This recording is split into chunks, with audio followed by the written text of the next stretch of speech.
The Raiders beat the Broncos 17-16, becoming the only team in the AFC West to win a game this past weekend, meaning that the Raiders are the #1 team in the AFC West. And I know it's a bit crazy because now in Jimmy G's very first win as a Raider, he already got this team as the #1 team atop of the AFC West. Put some respect on my name. Now, I understand that this win wasn't a pretty one, but at the end of the day, a win is a win, and just like Al Davis said, just win, baby. It ain't gotta be pretty.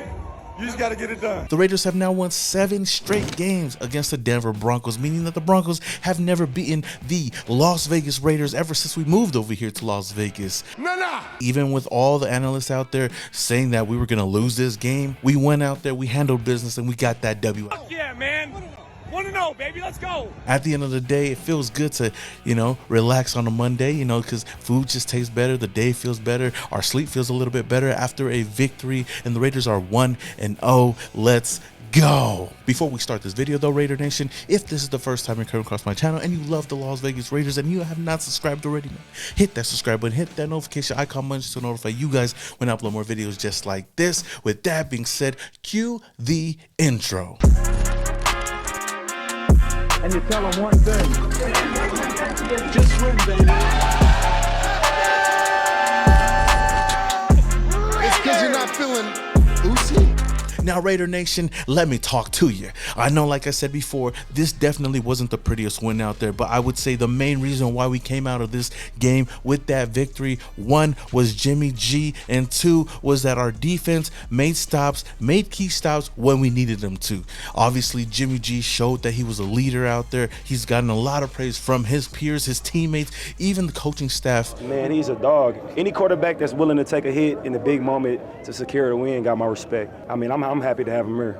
Jimmy's a gamer, man. I mean, I'm not gonna put any added extra unnecessary pressure on him. I mean, it's fun going out there playing with him. He's a confident leader, and he's one of the most open leaders that I've been around. Like I said, Jimmy's a dog, so I'm super excited for him. I'm happy he's my quarterback. Just everything that we've seen from Jimmy in this game is what I expected to see out of him, and I'm just happy that we came away with that W, and Jimmy was a big factor to that. Not only that, like I said, our defense, even though they didn't do the best out there, I mean, I felt like they were pretty trash in the beginning, but as the game went on, after halftime, they found a way to come together and make stops when we needed them to, and they did that, giving up only 16 points in this game against a offense that a lot of people were expecting to take that next step. But I guess this is the same Broncos team that we seen last year, a trash ass offense with a new coach. That's the only difference.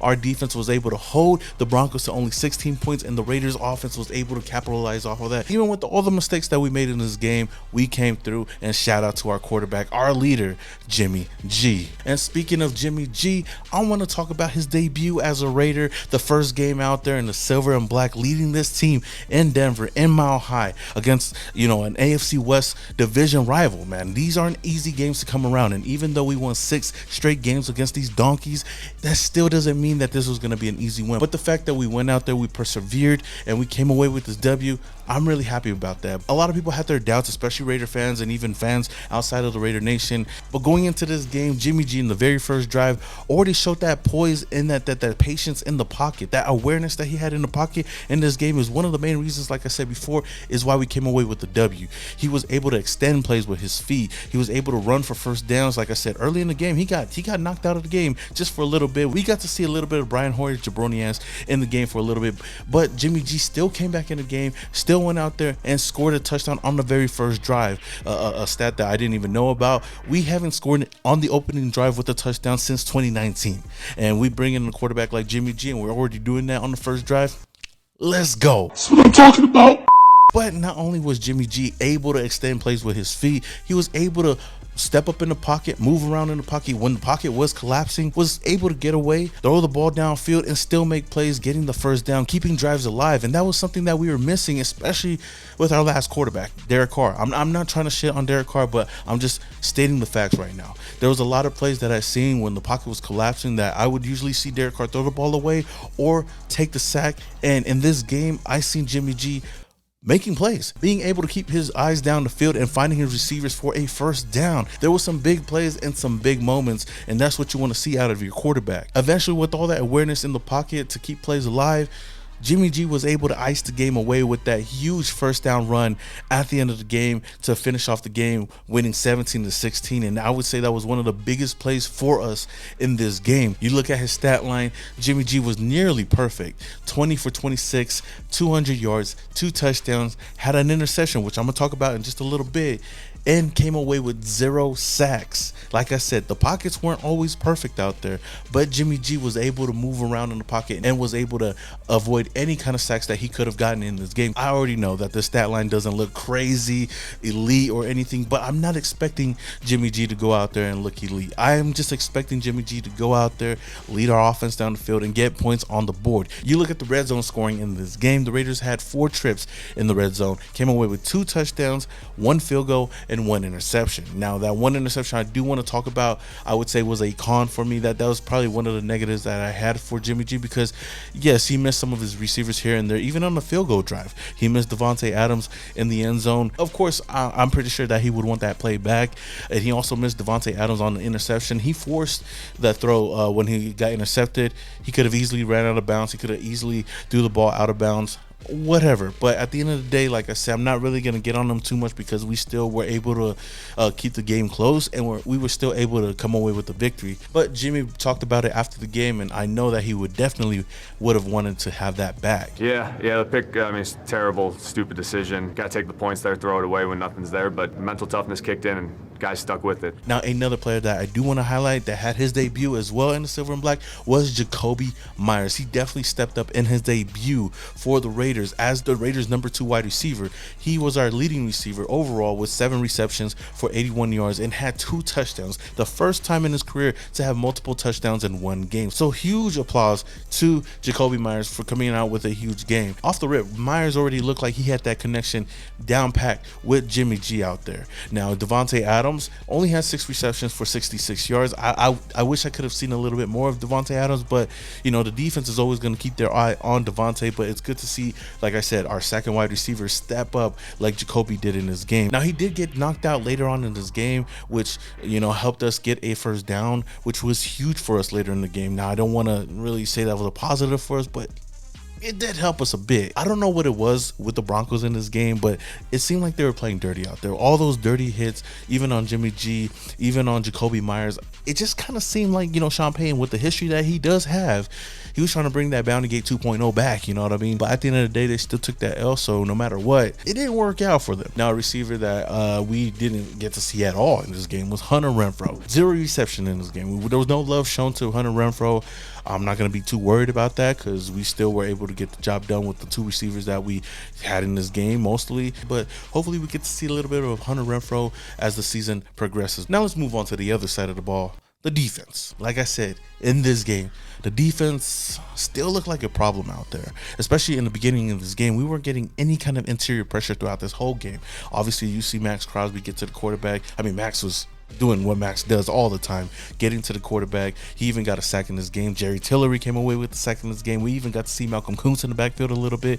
But as a whole, I feel like our defense still needs a lot of work out there. The secondary, I don't know, Trayvon Merrick, still iffy to me. The Broncos were able to drive down on our defense multiple times in the first half, but I would give them a lot of credit, because in the second half, we adjusted real well. We were able to hold the Denver Broncos to 3 points all of the second half. And those 3 points that they did have in the second half, I felt like they should have never had in the first place if Luke Masterson wasn't being a dumbass out there roughing the kicker. But like I said, even though the defense made some mistakes out there, we were still able to hold the Broncos to only 16 points in this game.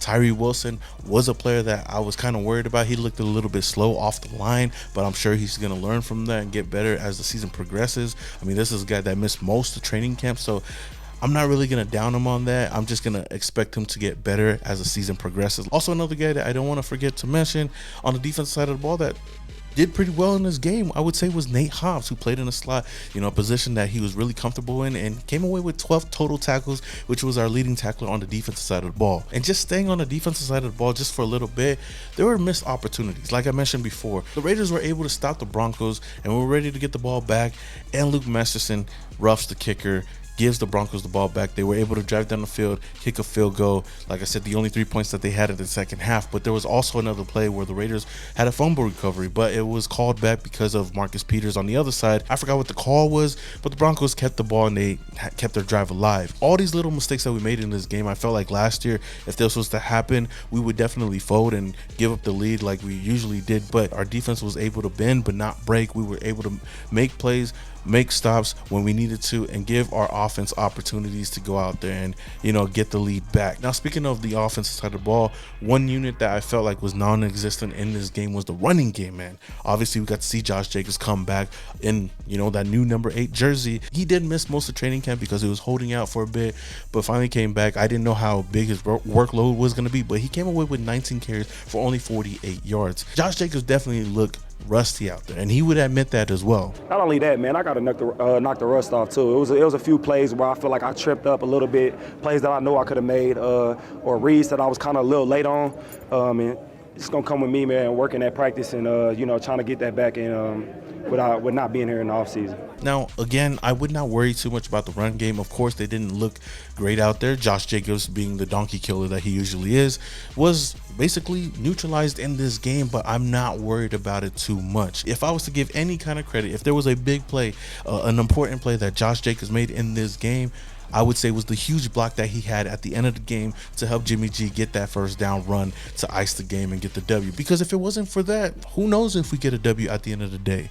But like I said, huge shout out to Josh Jacobs. I mean, the running game definitely got to be better moving forward. We only had 29 carries for 61 yards, and 19 of those carries came off of the back of Josh Jacobs. Like I've told you guys many times before, I'm just happy to see Josh Jacobs back in the silver and black. Now, I know that it's been quite a long time since I had a player of the game, but for the very first game of the year, getting that first win of the year, I would have to give the player of the game to none other than new Raiders wide receiver Jakobi Meyers, balling out, having 9 receptions for 81 yards and 2 touchdowns. Like I said before, this is the first time in his career that he came away with 2 touchdowns, and he was a huge integral part of this offense moving down the field when we needed those big plays outside of Devontae Adams. Jakobi Meyers picked up his slack as the wide receiver too, and showed why these two can be a dynamic duo, especially for a guy like Jimmy G. So shout out to Jakobi Meyers for becoming the MVP of the game. Is there any other players that you would give the MVP award to for this game? Let me know down in the comments below.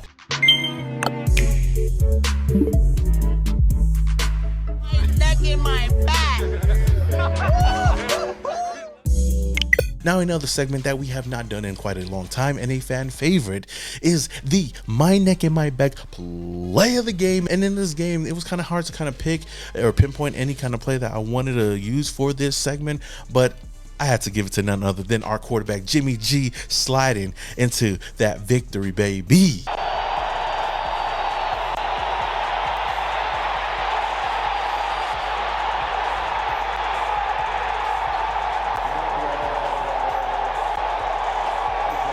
So with that said, Raider Nation, man, what a great weekend. What a way to kick off the season. The Raiders are 1-0, the only team to win in the AFC West. It feels good to see the Chiefs lose. It feels good to see the Donkeys lose, and it feels good to see the Chargers lose. And it's great to see that the Raiders win a victory Monday today. Let me know how you guys feel about this win. Is there anything that you guys are kind of worried about moving forward? Are you guys a little bit more optimistic for the rest of the season? Do you guys feel like we're going to go into Buffalo next week and get that W and keep this momentum rolling? Let me know all of that down in the comments below. I know that all of last week I was gone off of YouTube. I hate being away, but I had to take care of some family stuff, going back to Cali and coming back, but I'm back. And I'm going to try to do this as much as I can without taking too much of a break. But I appreciate anybody that watches this video. Again, hit that like button, hit that subscribe button, the whole 9 yards, Raider Nation. Until the next video, this is your boy, Simone Raider, and your boy is, yeah.